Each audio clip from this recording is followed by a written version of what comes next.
Vengeance Day. Now, before I get started, you will see below a link to 2 of my videos. The first one that you'll see on top will be the link for the current video that I produced. That's Will Ari Emanuel give The Rock the Undisputed World Heavyweight Championship?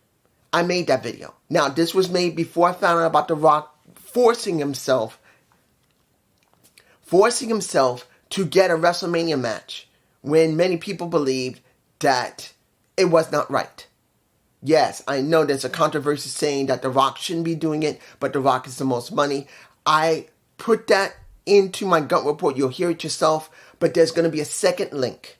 That will be to a previous video I produced that talks about what would happen when the most second-hatest man at this point, because everyone hates The Rock, Vince McMahon, being removed from power, being removed from the executive chairman position, and what will happen when someone else takes that position, because literally, I called it. Now, I'm not going to be just Alex and rub it in nobody's face. That's not what I do.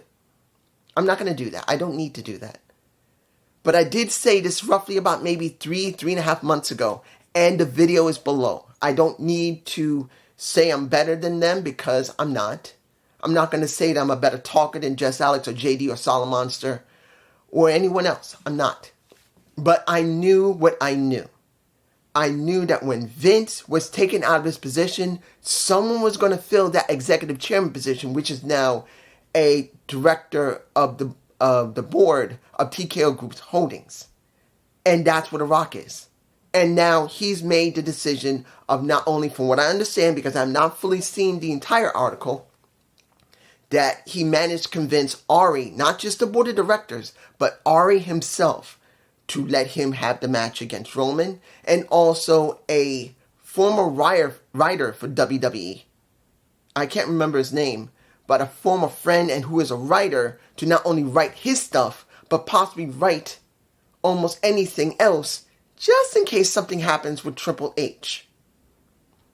What did I say? You will see it below in the second video about who will take the place of Vince, and will it be better, because we don't know what Ari would do. And that was in that video.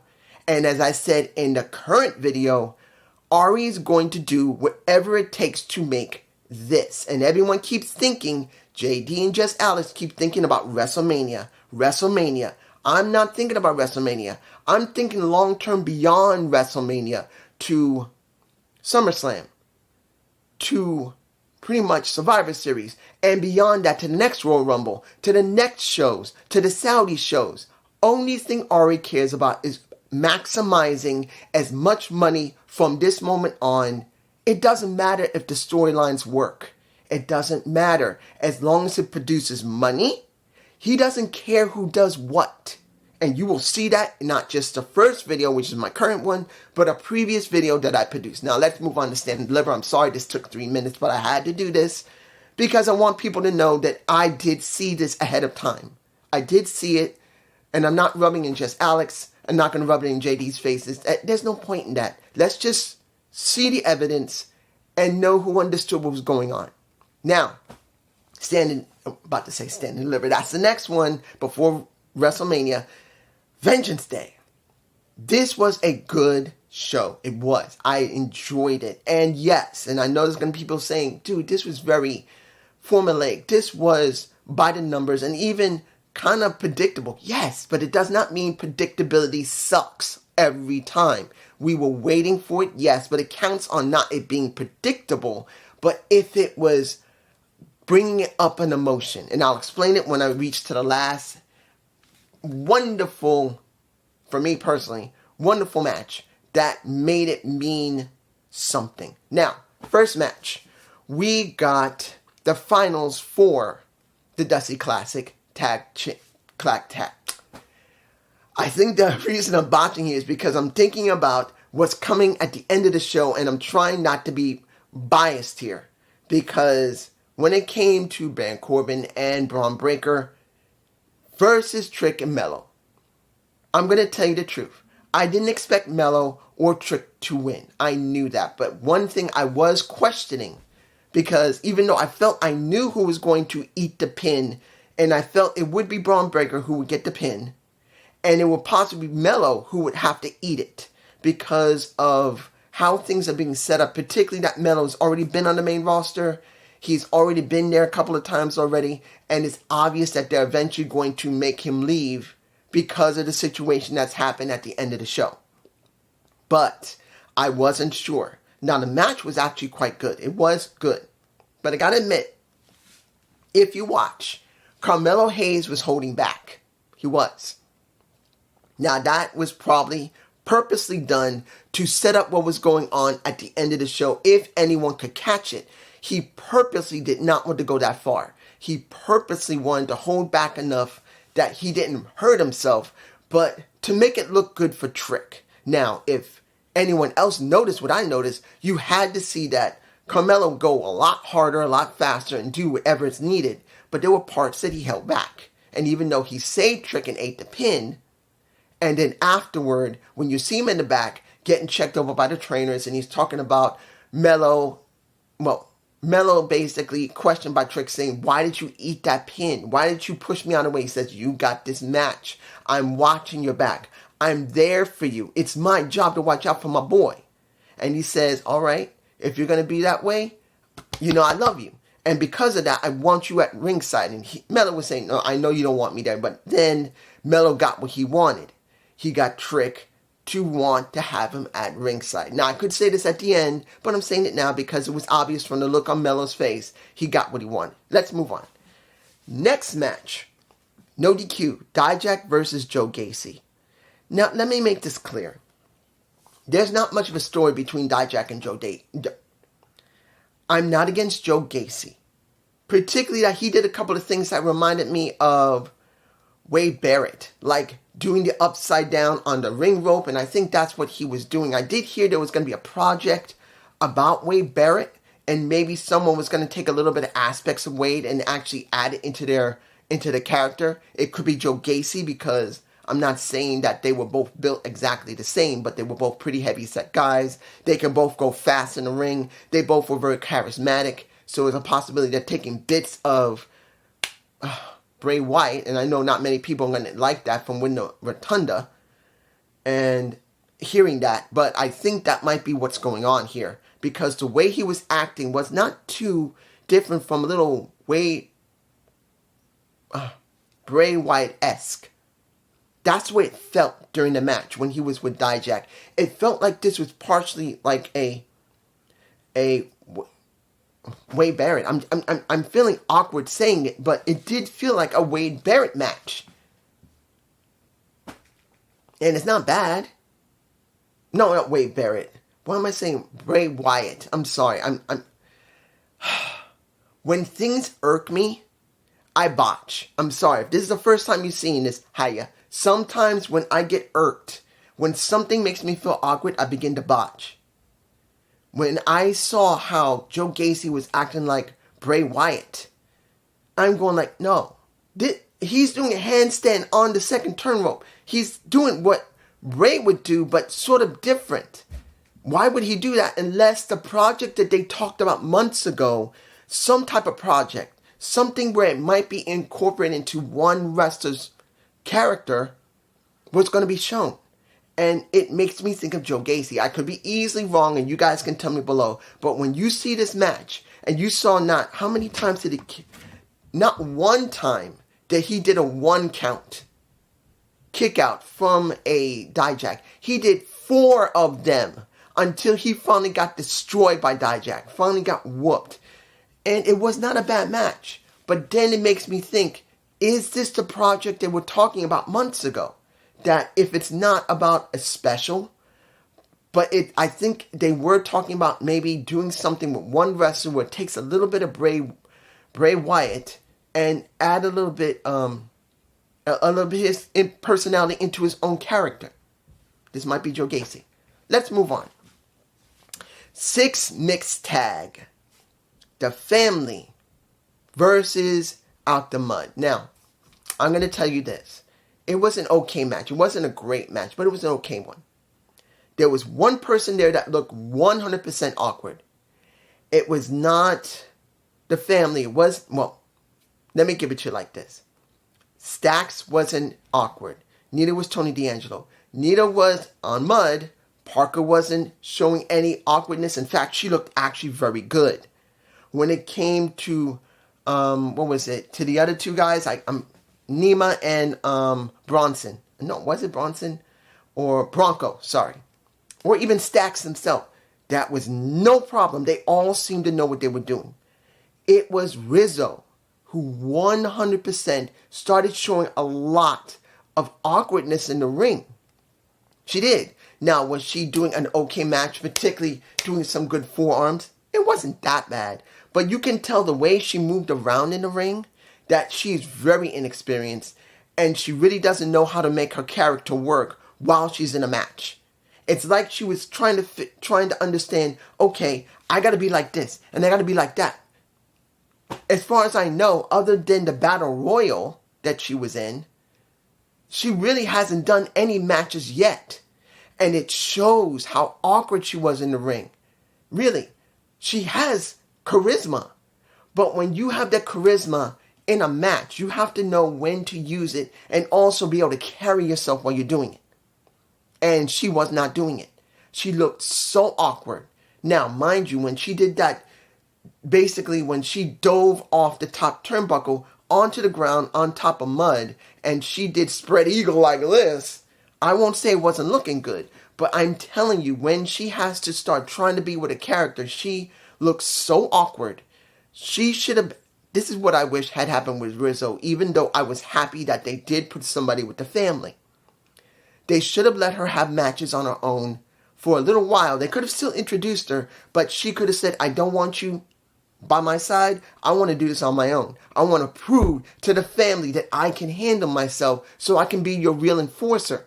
That's what I kind of wish had happened.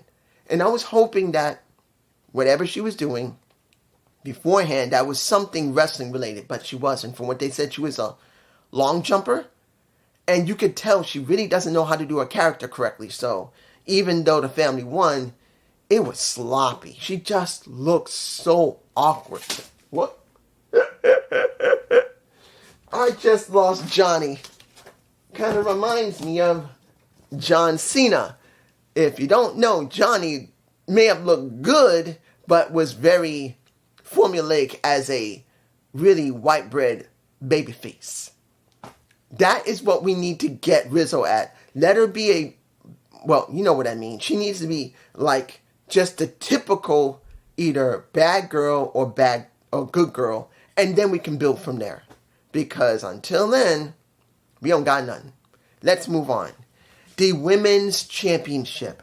Lyra Valkyria versus a Roxanne Perez.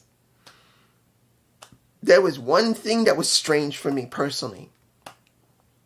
Now, it was not the match. It was actually quite good. Before Lola Vice came in and cashed in her breakout tournament contract, which she did nearing the end of the match, which continued to now a triple threat. The thing that was irking me, that was strange, was Lyra Valkyria. Two things from her. One, she came out, no problem, but her clothes had nothing but feathers all over it. And then when she started the match, her feathers were still stuck to her clothes, and they were just shedding onto the mat.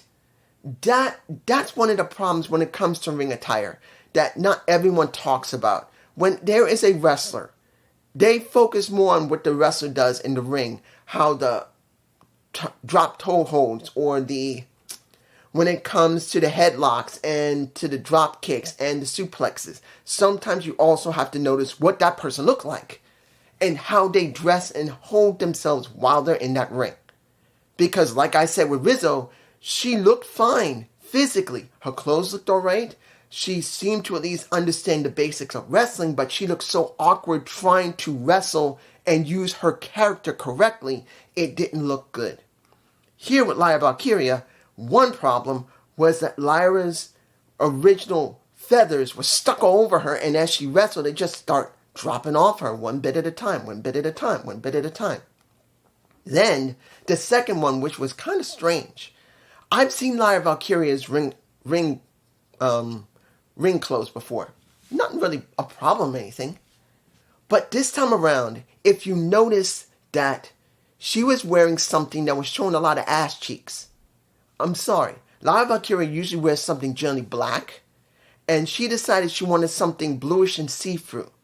Or, not bluish, maroon. Sorry, I always get maroon and blue. I say maroon instead of blue, and I say blue instead of maroon. But you could see the color, and then you can see her butt cheeks.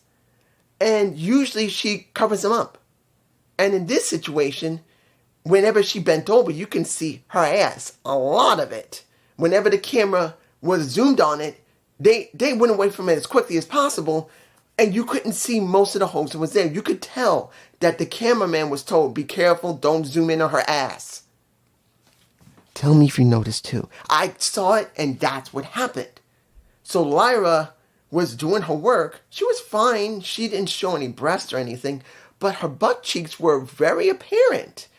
You can see those cheeks, and you can see the thong bit that basically is in between the legs, and you wonder what the hell's going on. But the match was fine until Lola Vice shows up, and then they made it into a triple threat. And that's when, I won't say the match fell apart, but since this was done preempted, and it was not, how can I say this, not preempted, it felt like it should have happened in the very beginning. Lola Vice should have stopped them right when the match was going to start. She came out and went into the match with them. That is what I think she should have did. Having her come after the match happened is typical, but in this situation it felt like it should have been. Because even though Lola was fresh as a daisy, she didn't even last less than a minute and a half to two before she started getting tanked. And that's the way she looked. Now, it doesn't mean she was tanked. She was trying to sell, but then she was selling like she was tanked. And that didn't look good. Now, mind you, she did do a lot of good submission tries at either Roxanne Perez, or who was it that she did a lot of submissions to? I think she did a lot of, yeah, it was on Roxanne. I believe she did a lot of submissions to Roxanne, and then she also went to Lyra, but it was more Roxanne than Lyra, and by the time it was over, Lyra managed to retain by beating Lola Vice. And Roxanne was just pissed, because after that, they started fighting in the back. The look that Roxanne gave was like a woman who basically got screwed over by her friend doing something she didn't like. And not saying that it was just screwing a husband or a boyfriend. It was like she had a chance to get something that was very important to her. Like getting a house or getting a car or something. And she had a huge deal, and then her friend took it from her and just smiled. And she had that look like, I'm going to beat this bitch. And that is what we got from Roxanne, and that's what went on from there. I'm just saying, that's the look she gave, which was fine. Now, I got to say this. When it came to a lot of the vid packs that we saw from the family, from Mud, from Nagato, not Nagato, from Mud, from Kiana James, and Lizzie, or Vizzy, we had a good amount of them. Either pre-recorded or, well, all of them were pre-recorded, but either they were story-driven or they were just talking about who they're going to take out.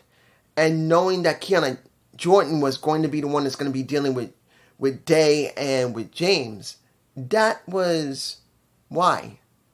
Why would they go there with her? They barely, they've been showing her a lot, but then I don't believe she's ready for that. And then when it comes to Gigi Golan, I see that, but then it's like, what is she going to be doing? Is she finally going to move to the main roster, which she should at this point? They've had her there long enough. She needs to move to the main roster. And yes, we did get the two segments from Chase U. One talking about the calendar, which will now be sold on basically WWE.com and somewhere else. And we finally got Riley Osborne asking, please be my Valentine, to a Thea Hale. And then we get a little bit of Lexis King and a fight. And now we're going to have who is trying to get a Thea Hale or a JC James. And is she going to be called the Genius? I don't know. Okay, what do we got left here? We got two more matches, but almost forgot. I don't think I got an image of it. I probably don't. But when it comes to the cryptic message that there are three faces, it made me think of one thing. Doesn't mean it is. But this is what I'm thinking. Jacob Fatu. It was already talked about that Triple H was trying to get Jacob Fatu to come to NXT. Now, I'm not saying that's him. But that cryptic message made me think, could that be Jacob Fatu? Now, that was several weeks ago. So there's a possibility he's been signed. Or it's somebody else. I don't know who. But three faces. And three faces when it comes to the family. I don't know who it is. It could be Jacob. It could be somebody else. I don't know. Tell me below what you think. I don't want to know the dirt sheets. Hear my words. Don't tell me the dirt sheets. I don't want to know. Don't tell me what the dirt sheets say. Unless I have to research it for a Gump report, yes. Because I'll find it out. But please don't tell me who that really is. I don't want to know. It's like with Lexus King. I didn't want to know that Lexus King was... I heard that it was possible he was coming. But I didn't want to just be told before I even heard that someone from AEW was going to go there. And it might have been Brian Pillman Jr. But someone just said flat out, it's Brian Pillman Jr. Sometimes I don't want to know. Please don't tell me. If you want to say it's going to be someone important that was once there or someone new, fine, you can say that. But don't tell me who it is. I don't want to know. Match. The match that was a big question. Ubafemi versus a... Dragon Lee. I knew Dragon Lee was going to job. I just didn't know how Ubafemi was going to react. Because Dragon Lee's luchador type of style, Lucha Libre, is something you got to get used to. If you've never dealt with it before, you got to get used to it. Because not only is it fast paced, they can hit you very hard either on purpose or accidentally to make it look good. Because they want to make it look good for the fans. And when it came to Dragon, I expected it. And that's what we got. We got a very hard-hitting match. And you could see Ubafemi being, I believe he was a shot putter. You can see the physical strength. That man is like this. I'm like this. He's like this. I would be considered his son. That's how small I am compared to him. Because I'm 5'8" and you're 5'9". He would be taller than me. He would consider me like his kid for the size I'm at. But I'm telling you right now, Ubafemi has the physical strength. There's no problem with that. He destroyed Dragon Lee. He did. But here's the thing. Does he have the other tools necessary to go further than that? Because we've had big men before, particularly big black men, or big Asian men, or big white men, or big Spanish men. It don't matter. In this case, he's African. Fine, doesn't matter. But the thing is, every time when they bring a big man in, does not mean just because they're incredibly physical, can they do a promo? Can they have a great persona? Can they make the other person look good at the expense of themselves? In other words, learning how to sell. Can they do that? And seeing how well he did during the match, because he did a decently good job. He's no Kurt Angle.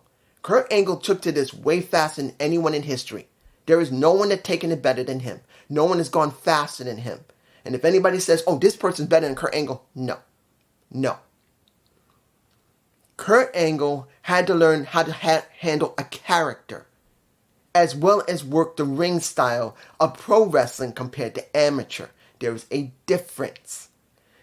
And no matter how much people want to say there's people that were better than Kurt, it's not the point of being able to pick up what's going on in pro wrestling. In other words, doing the moves. It's about taking the business, understanding how to put the other person over, understanding how to talk to that other person when you're in a feud with them, and talk to the people on screen like this and make them care. Like a Jake the Snake Roberts could make you care by talking softly. That's what he could do. He didn't need to scream like The Rock. He didn't need to scream like Stone Cold Steve Austin, who wouldn't mind to curse his ass off and go like this. It's about how you can make people care. Umafemi, I can see, will do well in wrestling when it comes to doing power moves and being able to sell. But the question's going to be, can he hold a feud with someone and get them over as well as himself?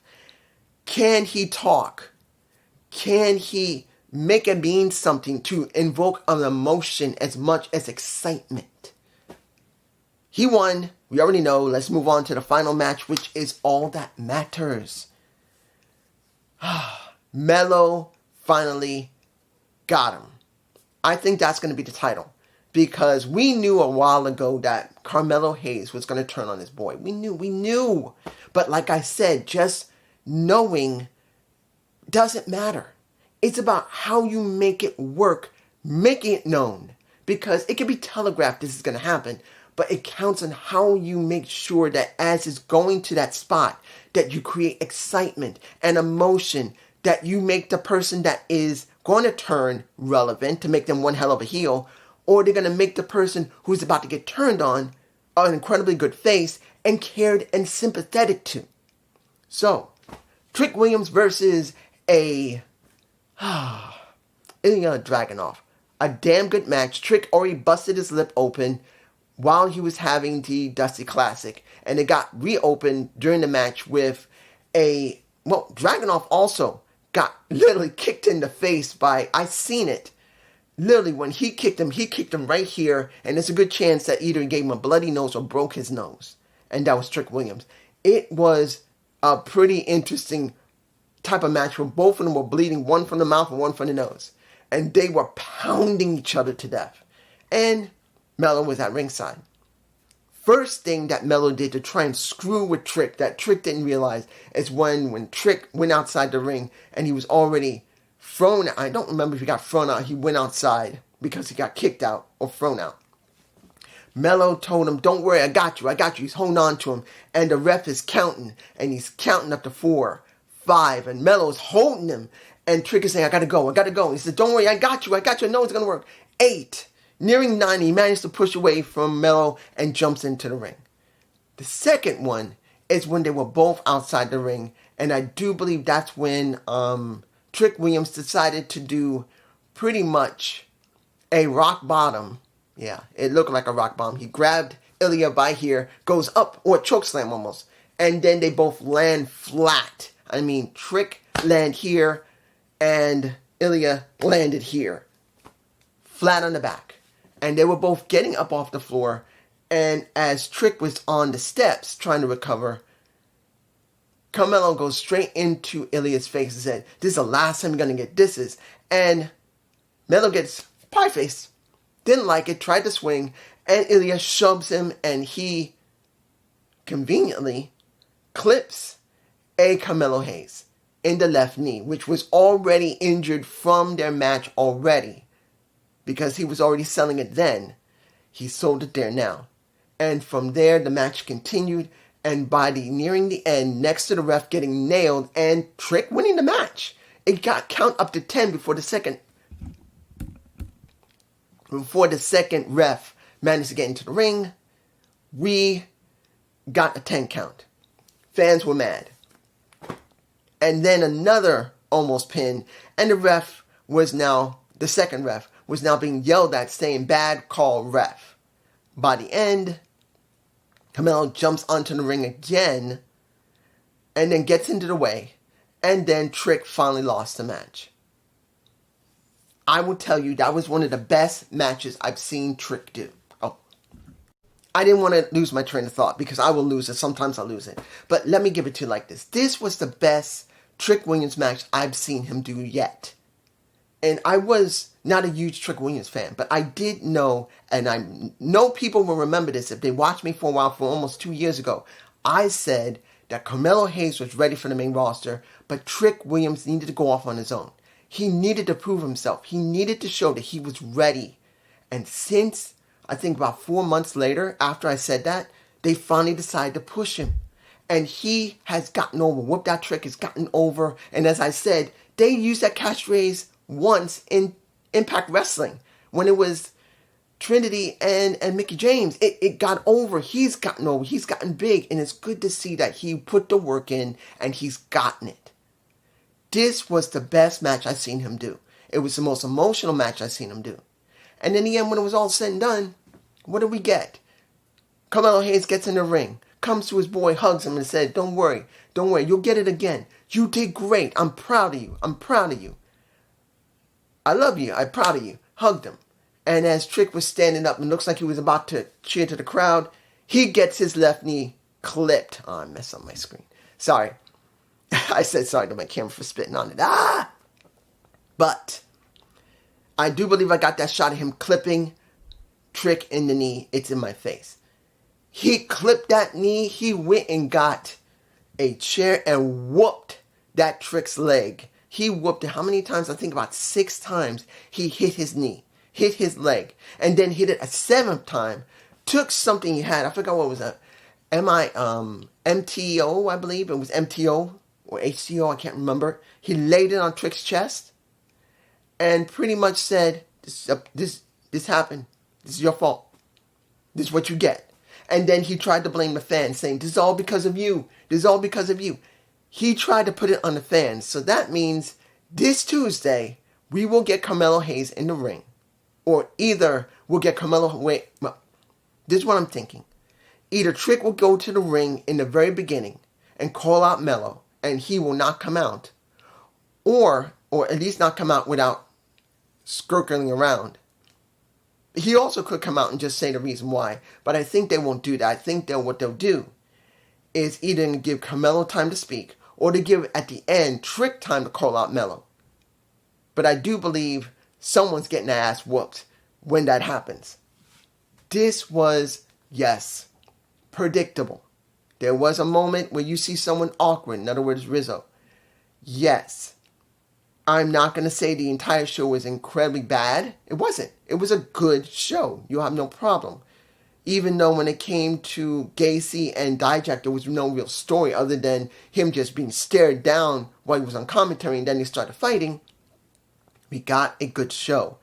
And even though the ending was generally predictable, it still invoked an emotion. Please understand. If you don't understand wrestling, if a person cannot make you feel something, and it's not just when you wrestle, they failed. This is not about doing amateur wrestling and making sure you do every move that will make a person excited. This is about creating an emotion, a moment. And Trick Williams and Carmelo Hayes did that. Melo betrayed him finally. The build up to it was not that bad. It was pretty good. In the end, now we know that Trick and Melo are going to have the feud. And there's a good chance finally that Melo will put over Trick. And Trick will stay on NXT. And Melo will go to the main roster. Hopefully, it will mean something for him. It's just me. And I hope you enjoyed this Vengeance Day review. Peace.